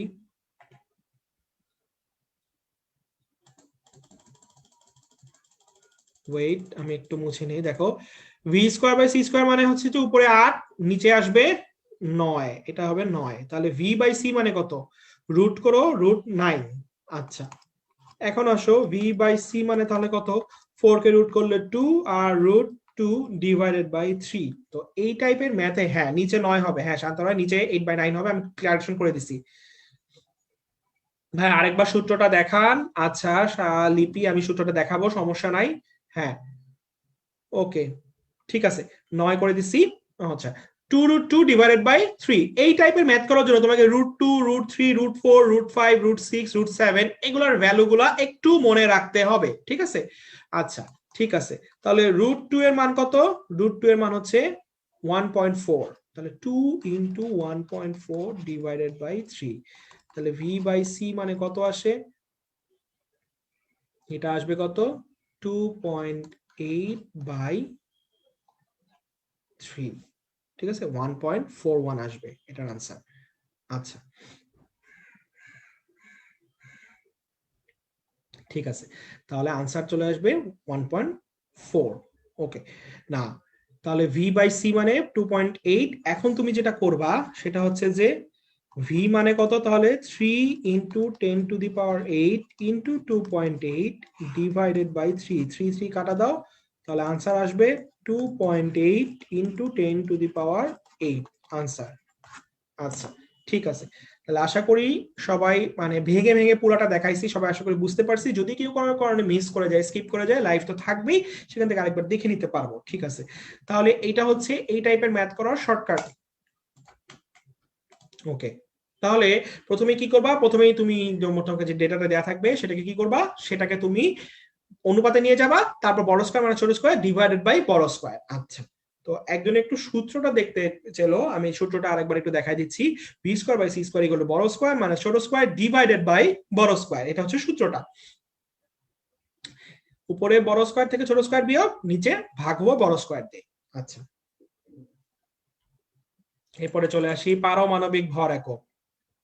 সাদিয়া, সাইদা, রিফা, তোমাকে কিছু বললাম তো, √7 পর্যন্ত তোমার রুটের ভ্যালুগুলো একটু মুখস্থ রাখতে হবে এই টাইপের ম্যাথ করার জন্য।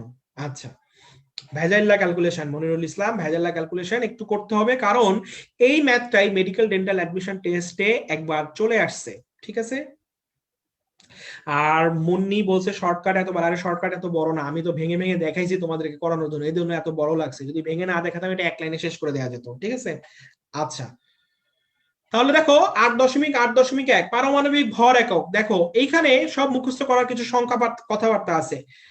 পারমাণবিক ভর একক মানে কি, 1 AMU মানে কি, 1 AMU ভর সমতুল্য শক্তি কত, এই জিনিসগুলা আমরা একবারে কম্পানিয়ন বুক থেকে দেখে ফেলতে পারি। এই ভ্যালুগুলো একটু মুখস্থ করে নিবা, যে কত সালে কার্বনকে মৌল ধরা হয়, প্রমাণ মৌল কোনটা, কার্বন পরমাণুর 1/12 অংশ, তারপরে 1 AMU মানে কি, এই জিনিসগুলো একটু মুখস্থ করতে হবে কম্পানিয়ন বুক থেকে। আচ্ছা, মৌলিক বল 8.9, এই জিনিসটা এই চ্যাপ্টারের জিনিসই না আসলে মৌলিক বল জিনিসটা। ঠিক আছে, এটা কোন জিনিস, কোন চ্যাপ্টারে পড়াশোনা বলো তো, কোন চ্যাপ্টারে পড়ছো তোমরা মৌলিক বল জিনিসটা? মৌলিক বল জিনিসটা তোমরা কোন চ্যাপ্টারে পড়ছো? তোমরা যে চ্যাপ্টারে পড়ছো সেটা হচ্ছে নিউটনীয় বলবিদ্যা, 4 নাম্বার চ্যাপ্টার। সো মৌলিক বল থেকে এখন আর আলোচনা করার কিছু নাই, মৌলিক বল জিনিসটা অ্যাকচুয়ালি ওই চ্যাপ্টারের। ঠিক আছে, তো তোমাদের এখান থেকে একটা কোয়েশ্চেন বলো, এটা কি দেখি মনে আছে নাকি সবার। নিউটনের মেকানিক্স, সরকারের আনসার দিয়েছে নিউটন মেকানিক্স, আসমা, ঝর্ণা। সবল নিউক্লিয় বল ক্রিয়াশীল হয় কোন কণার বিনিময়ে? সবল নিউক্লিয় বল ক্রিয়াশীল হয় কোন কণার বিনিময়ে? একটা হচ্ছে গ্র্যাভিটন, একটা মেসন, একটা নিউট্রিনো, একটা আলফা। বলো মনে আছে নাকি? সবল নিউক্লিয় বল ক্রিয়াশীল হয় কোন কণার বিনিময়ে? Graviton, meson, neutrino, alpha.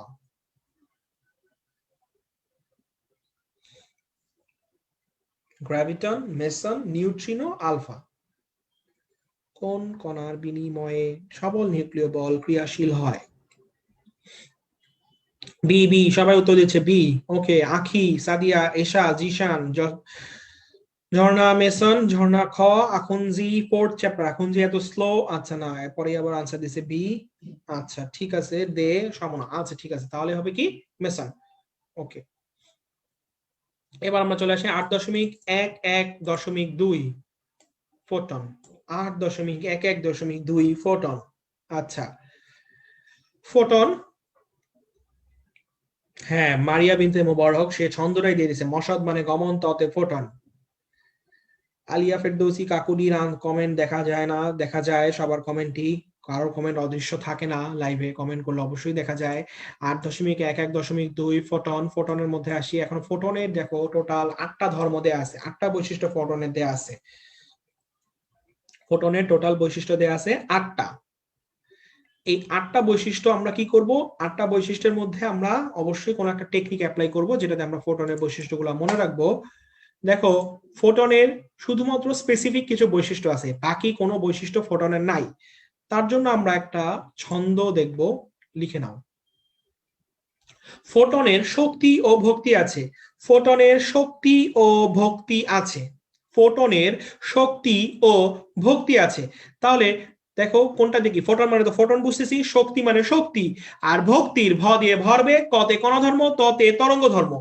আর ফোটনের আর কিছুই নাই। তার মানে ফোটনের খুব স্পেসিফিক কিছু জিনিস, কিছু বৈশিষ্ট্য পজিটিভ আছে, বাকি ফোটনের আর কিছু নাই। কি কি আছে সেটাই আমরা এই ছন্দ দিয়ে মনে রাখছি। ফোটনের শক্তি আছে, ফোটনের ভক্তি আছে, ভক্তির ভ দিয়ে মনে রাখবো ভরবেগ আছে, কতে কণা ধর্ম আছে, ততে তরঙ্গ ধর্ম আছে। ফোটনের আর কিছু নাই। তাহলে কি কি নাই, যেমন দেখো ফোটনের কি নাই আর কি আছে, একটু জুম ইন করি। ফোটনের শক্তি ভক্তি আছে, ফোটনের শক্তি আছে, ভরবেগ আছে, কণাধর্ম তরঙ্গ ধর্ম আছে। আর কি নাই? ফোটনের চার্জ আছে, দেখো চার্জ নাই, চার্জহীন। তড়িৎ বা চৌম্বক ক্ষেত্রটা কোনো বিক্ষেপ আছে, বিক্ষেপ নাই। তারপরে ফোটন কণার কোনো বেগের হ্রাস বৃদ্ধি আছে, হ্রাস বৃদ্ধি নাই। ফোটন কণার শক্তি আছে, ফোটন কণার কোনো স্থির ভর আছে, না স্থির ভর শূন্য। এর আয়নায়ন আছে, নাই। দেখো তাহলে ফোটনের তাহলে শক্তি আর ভক্তি আছে, আর ভদে ভরবেগ তো আছে। তাহলে কি কি আছে ফোটনের? শুধুমাত্র শক্তি আছে, কণা ধর্ম আছে, তরঙ্গ ধর্ম আছে, আর ভরবেগ আছে। আর কোনো কিছু ফোটনের নাই, শেষ। আচ্ছা ঠিক আছে। হ্যাঁ, এই যে একটা মোহাম্মদ জুয়েল রানা কোশ্চেন করছে যে, আচ্ছা আমি জুয়েল রানার আনসারটাকে দিয়ে নিই। যে বলছে যে উপরে লাইনে তো ভুল দেয়া, প্ল্যাঙ্কেট ধ্রুবকের ক্ষেত্রে ভুল দেয়া। আচ্ছা ঠিক আছে, প্ল্যাঙ্কেট ধ্রুবকের ক্ষেত্রে কি দেয়া? আচ্ছা ভর নাই তো ভরবেগ কিভাবে আসতে পারে? আচ্ছা ঠিক আছে, আমি বলতেছি। দেখো প্ল্যাঙ্কেট ধ্রুবকের যে মাত্রাটা, এইখানে কিন্তু যে মাত্রাটা দেয়া আছে, এই মাত্রাটা ভুল দেয়া আছে। হ্যাঁ, ml স্কয়ার টি ইনভার্স 2 s ইনভার্স 1, এটা কিন্তু ভুল। প্রথম কথা, তোমরা তো প্ল্যাঙ্কেট ধ্রুবকের মাত্রা জানো। তোমরা যেটা জানো সেই অ্যাকচুয়াল মাত্রাটা ওইটাই হলো সঠিক, ঠিক আছে? যেটা সূত্র থেকে বের করা যায়, চেক বাই ল্যামডা সূত্র থেকে বের করা যায় প্ল্যাঙ্কেট ধ্রুবকের মাত্রা, সেটাই সঠিক। কিন্তু বইয়ে যে মাত্রাটা, এটা যেহেতু বইয়ে সরাসরি দেয়া আছে, তোমাকে এই মানটা একটু মনে রাখতে হবে। প্ল্যাঙ্কেট ধ্রুবকের ক্ষেত্রে তোমার বইয়ের যে মানটা, মাত্রার ক্ষেত্রে যে ml স্কয়ার টি ইনভার্স 2 s ইনভার্স 1, এই মাত্রাটা একটু মনে রাখতে হবে। কারণ পরীক্ষার প্রশ্নে যদি তুমি অপশন এইটা পাও, তোমাকে এটা দাগায় ফেলতে হবে, ঠিক আছে? তো সেই ক্ষেত্রে আমি বলবো সেফ সাইডে থাকতে হলে তোমাকে এই মাত্রাটা একটু মনে রাখতে হবে। এই মাত্রাটা একটু মনে রাখবা, তাহলেই হবে। হ্যাঁ, মৌলিক বলের পাল্লা অমিল কেন? এটা কি, কোনটা অমিল বুঝলাম না আমি ব্যাপারটা। আচ্ছা, ফোটন কণার আসলে তুমি একজন যে প্রশ্ন করছে যে ফোটন কণার ভর নাই, কিন্তু মানে ভরবেগ কিভাবে আসলো, সেটা যদি আমি এখন তোমাকে একটু বুঝাই, হ্যাঁ, তাহলে ভাইয়া এটা তো পুরাই ভুল, একটুও ঠিক না। জুয়েল রানা আমি জানি ভুল, কিন্তু বইয়ে যেহেতু দিছে এইটা মাত্রাটা একটু মনে রাখো তারপরও, ঠিক আছে? এখন যে কোশ্চেন গুলো ভর নাই কিন্তু ভরবেগ কিভাবে আছে, এই কোশ্চেনের উত্তর দিতে হলে পুরো একটা ক্লাস পার হয়ে যেতে পারে কিন্তু। হ্যাঁ, এটা একটু জটিল থিওরি ভিত্তিক আলোচনা। তোমাকে আমি যদি তুমি সহজে মনে রাখতে চাও, তাহলে আমি তোমাকে একটা জিনিস বলতে পারি যে ভর নাই, দেখো ফোটন কণার কোনো স্থির ভর নাই, স্থির অবস্থায় কোনো ভর নাই। কিন্তু দেখো তার গতিশীল অবস্থায় তার ভর ভর আছে, ভরবেগ আছে। আমি তোমাকে শর্টে যদি বলে দেই এটাই, যে স্থির অবস্থায় কোনো ভর নাই, স্থির ভর শূন্য, কিন্তু চলমান অবস্থায় তার ভরবেগ আছে, তখন তার ভর আছে, এটাই। ঠিক আছে? আচ্ছা, আর একজন বলছিল যে ভাইয়া আরেকবার ফোটনের বৈশিষ্ট্যগুলো আরেকবার আমি তোমাকে বলি। তুমি এই যে ছন্দটা পড়লা, ফোটনের শক্তি ও ভক্তি আছে, মানে ফোটনের শুধুমাত্র কয়েকটা জিনিস ফোটনের থাকবে। হ্যাঁ, ফোটনের শক্তি থাকবে, ফোটনের কণাধর্ম থাকবে, তরঙ্গ ধর্ম থাকবে, আর ফোটনের কি থাকবে? ফোটনের ভরবেগ থাকবে। এই চারটা জিনিস ফোটনের থাকবে, আর কিছু ফোটনের থাকবে না। তার মানে তোমাকে যদি পরীক্ষা প্রশ্ন করে ফোটনের কি চার্জ আছে, ফোটনের চার্জ নাই। ফোটনের কি কোনো স্থির ভর আছে, ফোটনের কোনো স্থির ভর নাই। ফোটনের কোনো আয়নায়ন আছে, আয়নায়ন নাই। তার মানে তুমি এই চারটার বাইরে তোমাকে বৈশিষ্ট্য যাই দিক, সেটা ফোটনের থাকবে না, ঠিক আছে? সেই জিনিসটা ফোটনের থাকবে না। একজন আবারও বলছে ছন্দটা আরেকবার প্লিজ। আমি ছন্দটাই কিন্তু আলোচনা করতেছি, যে ফোটনের কি কি আছে, ফোটনের কোন কোন বৈশিষ্ট্যগুলো আছে। তার শক্তি আছে, তার ভরবেগ আছে, তার কণা ধর্ম আছে, তার তরঙ্গ ধর্ম আছে। ফোটনের আর কোনো বৈশিষ্ট্য নাই, আর সব বৈশিষ্ট্যই নেগেটিভ। তার কোনো চার্জ নাই, তার কোনো স্থির ভর নাই, তার কোনো আয়নায়ন নাই, তার কোনো বিক্ষেপণ নাই, কিছুই নাই। আচ্ছা ঠিক আছে, ওকে।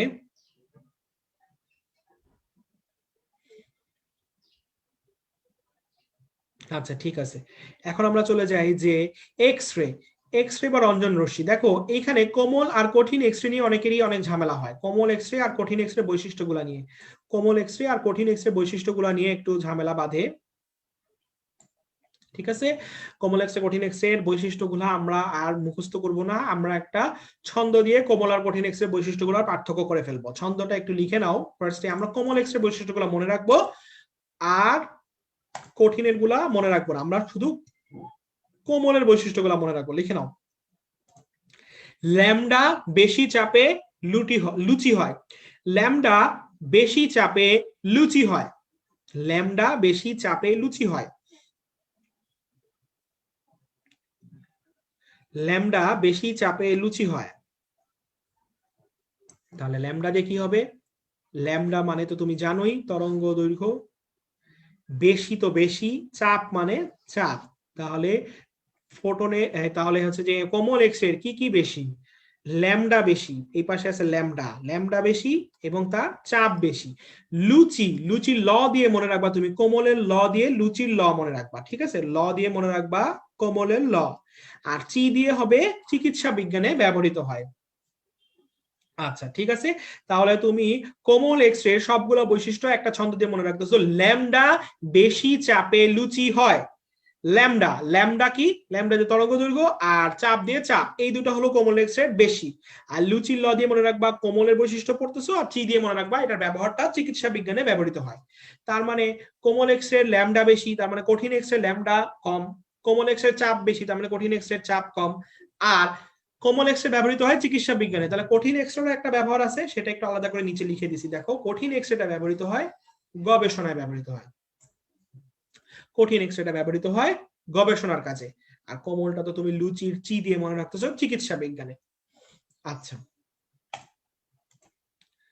তাহলে কোমল কঠিনের আলোচনা গেল। এবার আমরা আসি 8.12.1 এক্স রে উৎপাদন, প্রোডাকশন অফ এক্স রে।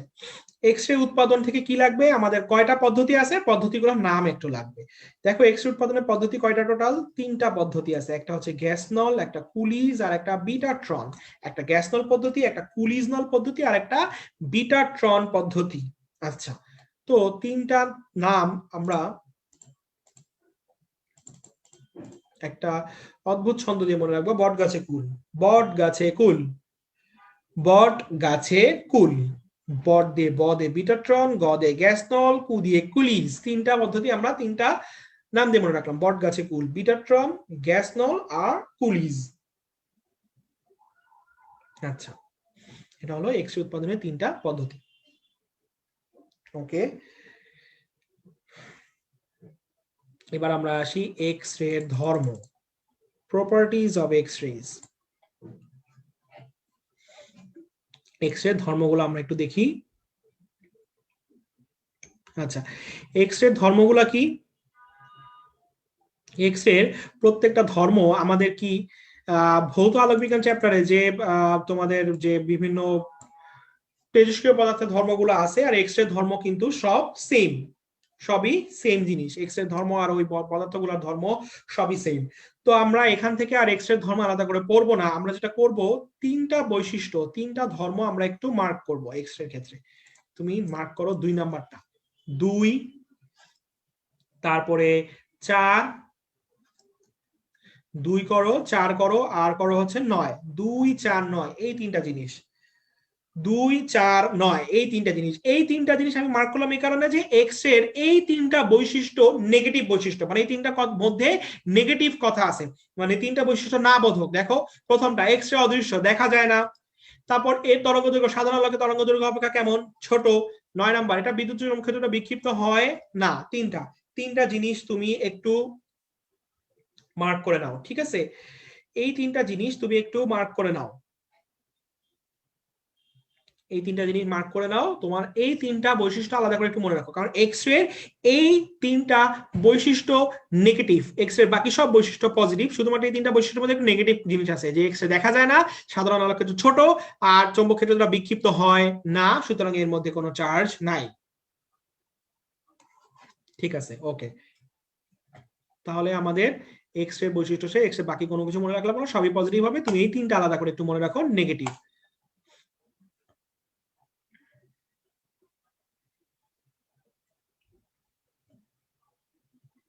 আচ্ছা, এবার আমরা আসি 567, আলোক তড়িৎ নির্গমনের সূত্রাবলী। আলোক তড়িৎ নির্গমনের সূত্রাবলী। আমরা চলে আসি আলোক তড়িৎ নির্গমনের সূত্রাবলীর মধ্যে 8.13.4। এখান থেকে আমাদের কি লাগবে, সূত্র চারটা, সিরিয়ালটা একটু মনে রাখতে হবে, ঠিক আছে? সিরিয়ালটা মনে রাখার জন্য আলাদা কোনো ছন্দ নাই, সিরিয়ালটা একটু মনে রাখতে হবে। পরীক্ষায় প্রশ্ন কি কি আসতে পারে? প্রথম প্রশ্ন আসতে পারে আলোকতন্ত্র নির্গমনের সূত্রাবলী থেকে, যে লিনার্ড, থমসন, রিচার্ডসন, কম্পটন, এগুলো পরীক্ষালব্ধ ফলাফল। তার মানে কোন চারজন বিজ্ঞানী রিলেটেড আলোকতন্ত্র নির্গমনের সূত্রাবলী থেকে? এই চারটা। আচ্ছা, সার লাগবে না তেমন একটা। তারপরে আসতে পারে যে নিচের কোনটা আলোকতন্ত্র নির্গমনের প্রথম সূত্র? প্রথম সূত্র কি? তাৎক্ষণিক ঘটনা। তাহলে কিছু কিছু ওয়ার্ড দিয়ে আমরা সূত্রের সিরিয়ালটা মনে রাখি। দেখো, প্রথম সূত্র মনে রাখার জন্য প্রথমের জন্য একটু দাগাও তাৎক্ষণিক, তাৎক্ষণিক দিয়ে মনে রাখো 1 নাম্বার। তারপর 2 নাম্বার, 2 নাম্বার তুমি মনে রাখো আলোকতন্ত্র আবদ্ধ আলোক রশ্মির নির্দিষ্ট ন্যূনতম কম্পাঙ্ক রয়েছে যার নাম প্রারম্ভিক কম্পাঙ্ক। তাহলে এই ন্যূনতম, ন্যূনতম দিয়ে মনে রাখো 2 নাম্বার, ন্যূনতম 2। 1 নাম্বার মনে রাখো তাৎক্ষণিক দিয়ে, 2 নাম্বার মনে রাখো ন্যূনতম দিয়ে। 3 নাম্বার, 3 নাম্বার হচ্ছে যে আপতিত আলোকের কম্পাঙ্ক, প্রারম্ভিক কম্পাঙ্ক অধিক হলে আলোক তড়িৎ প্রবাহ মাত্রা আপতিত আলোকের প্রাবল্যের সমানুপাতিক। তুমি আই সমানুপাতিক আই কে একটু মার্ক করো। 3 নাম্বার হচ্ছে আই সমানুপাতিক আই, আই সমানুপাতিক আই, এটা হচ্ছে তৃতীয় সূত্র, আই সমানুপাতিক আই। আর 4 নাম্বারটা নিঃসারক বা নির্গমক, একটু মার্ক করো, নিঃসারক বা নির্গমক, নিঃসারক বা নির্গমক আলোক তড়িৎ নির্গমনের সূত্রাবলী। তাহলে প্রথম সূত্র তাৎক্ষণিক, দ্বিতীয় সূত্র ন্যূনতম, তৃতীয় সূত্র আই সমানুপাতিক আই, চতুর্থ সূত্র নিঃসারক বা নির্গমক। এই সিরিয়ালটা একটু মনে রাখতে হবে। আচ্ছা, তাহলে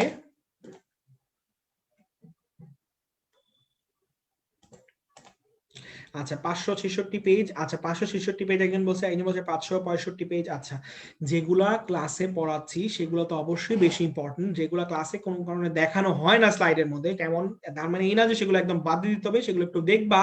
তবে সেগুলোর মধ্যে ওরকম করে বোঝানো কিছু নাই, বা ওগুলো একটু নিজেরা দেখে নিলেই হয়ে যাবে। এই কারণে সবগুলা তো আর সব পেজ ক্লাসে দেখানো হয় না কিন্তু, ঠিক আছে? তো ওগুলা বাদ দিবা না, ওগুলো একটু দেখতে হবে নিজেরা। আচ্ছা আচ্ছা, ঠিক আছে, ওকে।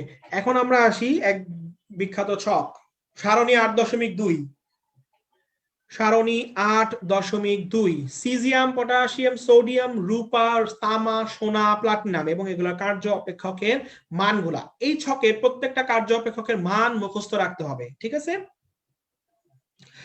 রাবেয়া আক্তার 4 নাম্বার সূত্র কি দাগাবো? তুমি নিঃসারক বা নির্গমক কথাটা দাগাও, ঠিক আছে? আচ্ছা, ঠিক আছে, ওকে। তাহলে এখন আমরা চলে আসি এই যে ছক, এই ছকের প্রত্যেকটা কার্য অপেক্ষকের মান তোমাকে মুখস্থ রাখতে হবে। আচ্ছা, তো হ্যাঁ, ফারজানা আলম মিম, সোলেমানি ছক, এইটা একটা সোলেমানি ছকের মধ্যেই অন্তর্ভুক্ত, ঠিক আছে? তেমনই এক সোলেমানি ছক আমরা বিভিন্ন চ্যাপ্টারে পেয়ে থাকি, আজকে এই চ্যাপ্টারে আমরা পেয়ে গেলাম। জিশান, তাহলে আমরা চলে আসি সেই ছক কিভাবে সলভ করব। এই ছকটা সলভ করার জন্য আমরা একটা ফোন নাম্বার মুখস্থ করব। একটা ফোন নাম্বার দিয়ে আমরা এই জিনিসগুলা মুখস্থ করব। তোমরা একটা গান শুনছিলা না, একটা গান, যে ওই যে 2441139 বেলা বস তুমি পাচ্ছ কি শুনতে, সেই গানের ফোন নাম্বারটা কিন্তু সবার মুখস্থ এখন, তাই না? সবারই মুখস্থ। কারণ মুখস্থ, কারণ তুমি বারবার করে গানটা শুনছো হয়তো, বা কোথাও না কোথাও কোন না কোনোবার তুমি এই গানটা একবার না একবার শুনছো, ঠিক আছে? সেই গান শুনতে শুনতে তোমার এইটা ফোন নাম্বার মুখস্থ হয়ে গেছে। তেমনি আজকে আমরা একটা ফোন নাম্বার মুখস্থ করে আমরা এই ধাতুগুলোর প্রত্যেকটার কার্য অপেক্ষকের নাম, মান মুখস্থ রাখবো, ঠিক আছে? আমরা একটা গান বা চলে যাই, একটা ছন্দে চলে যাই, একটা ফোন নাম্বার শুনি, তাহলে আমাদের আজকের ছন্দগুলা, এই কার্য অপেক্ষকের মানগুলা মুখস্থ হয়ে যাবে। আচ্ছা, তাহলে আমরা আসি, আমরা কার ফোন নাম্বারটা মুখস্থ করব? যার ফোন নাম্বার মুখস্থ করব, যে শুনে নাই সে ইশিকা জাহান শুনে নাই। আচ্ছা, শুনে নাই যারা যারা, তারা আজকে গিয়ে শুনে নিও গানটা। আচ্ছা, ওকে। এখন আমরা আসি ফোন নাম্বারের মধ্যে, ঠিক আছে? আসো, ফোন নাম্বারটা কার মুখস্থ করব? যার মুখস্থ করব তার নাম হচ্ছে CP SSC GP, CP SSC GP, CP SSC GP. এই মানুষের ফোন নাম্বারটা আমরা মুখস্থ করব, সিপি এসএসসি জিপি।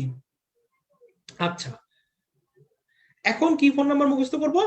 কার phone number? CP SSC GP. Phone নাম্বারটা এখন আমরা আসি, 2224455, 2224455 2224455 CPSSC GP 2224455 CPSSC GP 2224455 এখন যেটা আমরা দুঃখের বিষয় সেটা হচ্ছে তার ফোন নাম্বার শুধুমাত্র এক ডিজিটের না, তার ফোন নাম্বারের পাশে আর একটা ডিজিট আছে।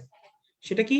সেটা হচ্ছে 1377936 1377936 1377936 এই যে তোমাদের সেই ছন্দ। ঠিক আছে, তাহলে তুমি কি করলা? তুমি মনে রাখলে এভাবে, যদি অফলাইনে হতো তাহলে তোমরা বলতা, আমি শুনতে পেতাম, তাহলে বারবার বললে মুখস্থ হয়ে যেত। এখনো তুমি বারবার বলবা, তুমি বারবার এখন এই ছন্দটা মনে মনে বলতে থাকো, জোরে জোরে বলো, মনে মনে না বলো জোরে জোরে বলো। CPSSC GP 2224455 1377936। আচ্ছা সরি, নিচেরটা আসলে 9 হবে, হ্যাঁ নিচেরটা 9 হবে। থ্যাংক ইউ, একজন কারেকশন করে দিছে, ইশিয়া জান্নাত সবাইকে কারেকশন দিছে 936। ঠিক আছে, ওকে 936। তাহলে CPSSC GP 2224455 1377936 CPSSC GP 2224455 1377936। তুমি বারবার করে বলতে থাকো, তোমার আশেপাশে যারা আছে তাদেরকেও ডাক দিয়ে বলো, দরকার হলে কাউকে ফোন দিয়েও বলো যে একজনের ফোন নাম্বার শুনতে, যে CPSSC GP 2224455 1377936 2224455 1377936 CPSSC GP 2224455 1377936। আচ্ছা, তাহলে কি হলো, তোমার ফোন নাম্বারটা কি হলো? সেই বেলা বসের মতো CPSSC GP এর একটা ফোন নাম্বার, CPSSC GP 2224455 1377936। সবাইকে আশেপাশে বলে দাও, তোমাকে পাগল ভাবতে পারে কেউ, কিন্তু তোমার পাগল ভাবার কিছু নাই, তুমি জানো তুমি সুস্থ, তুমি একটা ফোন নাম্বার আসলে মুখস্থ করতেছো তোমার পরীক্ষার জন্য। 1377936 2224455। কিছু টাকা পাঠাইলে মনে থাকবে। আচ্ছা ঠিক আছে, তুমি টাকা পাঠায় দেখতে পারো টাকা যায় নাকি সাকিব প্রধান। তাহলে CPSSC GP 2224455 1377936 এই ফোন নাম্বারটা তোমাকে মেডিকেল ডেন্টাল অ্যাডমিশন টেস্টের পরীক্ষা শেষ হওয়া পর্যন্ত 11টা পর্যন্ত মনে রাখতে হবে। তারপর তুমি চাইলে সারা জীবনের জন্য ইনশাআল্লাহ এই ফোন নাম্বারটা ভুলে যেতে পারো, কিন্তু তার আগ পর্যন্ত তোমাকে এই ফোন নাম্বারটা মনে রাখতে হবে। CPSSC GP 2224455 1377936। ওকে, আচ্ছা ঠিক আছে, আশা করি সবার এখন এই ফোন নাম্বার মুখস্থ হয়ে গেছে। নিজেদের ফোন নাম্বার ভুলে গেলেও এই ফোন নাম্বারটা কিন্তু ভোলা যাবে না, 2224455 1377936। আচ্ছা, অলরেডি একজনের রুমমেট তাকে পাগল বলতেছে, তাকে পাগল বলার কিছু নাই, তুমি বলো তুমি শারীরিক মানসিক ভাবে সম্পূর্ণ সুস্থ, কিন্তু তুমি একটা ফোন নাম্বার মুখস্থ করতেছো জাস্ট। আচ্ছা ঠিক আছে, ওকে, আশা করি আমাদের এই ফোন নাম্বারটা মুখস্থ থাকবে। এবং এই ফোন নাম্বারটা যেহেতু আমরা পড়ে ফেললাম, একই সাথে আমরা আমাদের আজকের ক্লাসের সমাপ্তিতে চলে আসছি। সবাইকে ধন্যবাদ দেওয়ার সেই আকাঙ্ক্ষিত স্লাইড আমাদের কাছে চলে আসছে অলরেডি। ঠিক আছে, সেই প্রিয় স্লাইড সবার কাছে চলে আসছে। থ্যাংক ইউ এভরিওয়ান লিখিত সেই স্লাইডটা। আচ্ছা, তো আজকের মতো এই চ্যাপ্টারটা এখানেই শেষ। যেহেতু এখন মেডিকেল ডেন্টাল অ্যাডমিশন টেস্টের সময়সীমা অনেক আগায় আসছে, আশা করি কেউ কোনো ফাঁকিবাজি করতেছি না, ক্লাসটা রেগুলারলি করতেছি এবং পরীক্ষাগুলা খুবই নিজের আগ্রহে এনথুজিয়াস্টিক্যালি আমরা দিচ্ছি। আশা করি সবাই এটাই করতেছি প্রিপারেশনের জন্য। আর যারা আগে একটু ফাঁকিবাজি করে আসছি তারা এখন আর সেই দিকে না গিয়ে সেই আগের পড়াগুলা কিভাবে রিকভার করা যায় সেই চিন্তায় মনোনিবেশ করি, হতাশ না হয়ে যে আমি আগে পড়ে ফেলছি, আগে পড়াশোনা করে নিই, ফাঁকিবাজি করছি, আমার দ্বারা মনে হবে না। এখনো সুযোগ আছে সঠিক পথে ফিরে আসার, এখনো তোমার সেই চান্স পাওয়ার অ্যাবিলিটিটা আছে, নিজের উপর সেই বিশ্বাসটা রাখো। এবং অলওয়েজ আমি একটা কথা বলি যে তোমরা অবশ্যই বিশ্বাস করবা যে তুমি মেডিকেল আর ডেন্টাল অ্যাডমিশন টেস্টের প্রিপারেশনের জন্য যে বেস্ট একটা একাডেমিক ইনস্টিটিউশন সেখানেই পড়াশোনা করতেছে, এবং যেখানকার টিচাররা অলওয়েজ তোমাদের বেটারমেন্টের জন্য কোন জিনিসটা পড়লে তোমাদের বেটারমেন্ট হবে সেটার অ্যানালাইসিসে সারাক্ষণই চেষ্টা করে যাচ্ছে। সো এই বিশ্বাসটা রাখবা, নিজের উপর বিশ্বাস রাখবা। আর আল্লাহর উপর তো অবশ্যই বিশ্বাস রাখতে হবে, সেই বিশ্বাসগুলো রেখেই তুমি পড়াশোনা করতে থাকো, ইনশাল্লাহ হয়ে যাবে। এত হতাশ হওয়ার কিছুই নাই, এত নিয়ে চিন্তিত হওয়ার কিছু নাই। পরীক্ষার ডেট তোমার সময় মতোই দিয়ে দিবে। পরীক্ষার ডেট তুমি যখন জানবা, আরেকজন তখনই জানবে, বাকি পৃথিবী তখনই জানবে, ঠিক আছে? সো এটা নিয়ে তোমার চিন্তা করার দরকার নাই, পরীক্ষা কবে হবে, ডেট কেন দেয় না, পরীক্ষা মনে হবে না, অনলাইনে হবে না অফলাইনে হবে, কিভাবে পরীক্ষা দিব, পরীক্ষা দিতে হলে যেতে হবে নাকি বাসায় বসে বই দেখে পরীক্ষা দিতে পারবো, এত কিছু নিয়ে এত চিন্তিত দরকার নাই। ওসব চিন্তা বাদ দিয়ে তোমার চিন্তা করা উচিত যে আধুনিক পদার্থবিজ্ঞানের সূচনা চ্যাপ্টারটা আমি শুধুমাত্র ইসাক স্যার না পড়ে আমি তপন স্যার তফাজ্জল স্যারের যে এক্সট্রা অংশ কম্পোনেন্ট বুক থেকে সেগুলোও পড়বো, এবং সেগুলো আমাকে পরীক্ষা দিতে যাওয়ার আগে অবশ্যই একবার বা দুইবার রিভিশন দিয়ে যেতে হবে। সেইটা করতে হলে আমার কি করতে হবে, সেই চিন্তায় তুমি একটু মনোনিবেশ করো। আচ্ছা, ঠিক আছে? বাকি কোনো কিছু তোমার এখন আর চিন্তা করার প্রয়োজন নেই। আর বলছি, যারা হয়তো প্রথম দিকে একটু স্লো ছিলাম, তারা এখন পড়ার গতিটা বাড়াই দিই, এখনো সুযোগ আছে সবকিছু সঠিকভাবে শেষ করার, ঠিক আছে? সো এত চিন্তা করো না, ইনশাল্লাহ সবার পরীক্ষা খুবই খুবই ভালো হবে। আমাদের দোয়া তো অলওয়েজ তোমাদের সাথে অবশ্যই আছে, কেউ এটা ভুলো না, তো আমাদের দোয়া তোমাদের সাথে আছে। সো দোয়া অবশ্যই আমরা করতেছি, তুমিও করো, তুমিও পড়াশোনাটা চালায় যাও, কোনো নিজের উপর বিশ্বাস রাখো, ফাঁকিবাজি করো না, তাহলে ইনশাল্লাহ হয়ে যাবে। তাহলে আজকের মতো এখানে বিদায় নিচ্ছি। সবাইকে অসংখ্য ধন্যবাদ আজকের ক্লাসটা মনোযোগ দিয়ে করার জন্য, এবং খুব অপ্রাসঙ্গিক কমেন্ট করে বিরক্ত না করার জন্য সবাইকে ধন্যবাদ। আজকের মতো চলে যাচ্ছি ইনশাল্লাহ। তাহলে সবাই পড়তে থাকো, আর কোনো সমস্যা হলে পড়তে গিয়ে অবশ্যই একটা কমেন্ট বক্স আছে, সেখানে কমেন্ট দিবা, আমরা সেখানে আনসার দেওয়া ট্রাই করব। যদিও অনেক কমেন্ট থাকে তাই হয়তো একটু দেরি হতে পারে, কিন্তু সবার আনসার ইনশাল্লাহ দেয়া হবে। আচ্ছা, তাহলে আজকের মতো বিদায় নিচ্ছি। আল্লাহ হাফেজ সবাইকে। আসসালামু আলাইকুম। Thank you.